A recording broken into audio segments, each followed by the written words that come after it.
বন্ধুরা, এবার কিন্তু মুরগি কাটা হবে। এই মোরগটা একটা উদ্দেশ্যে রাখা, মানে আরো অনেক ভিক্ষা করতে হবে।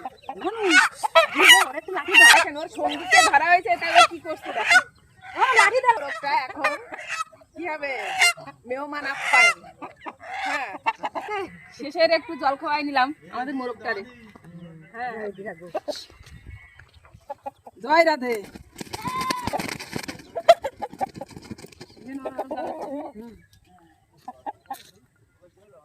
রাতের বেলায় রান্না হবে দেশি মোরগের মাংস।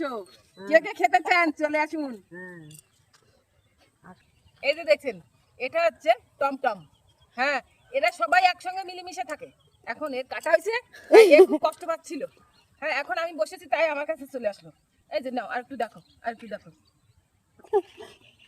ও ভাবছে আমার একটা সঙ্গী চলে গেল। হ্যাঁ, সঙ্গী কিন্তু একটা আলাদা জিনিস। কথায় আছে, ভাত ছেড়ো তবে সঙ্গী ছেড়ো না।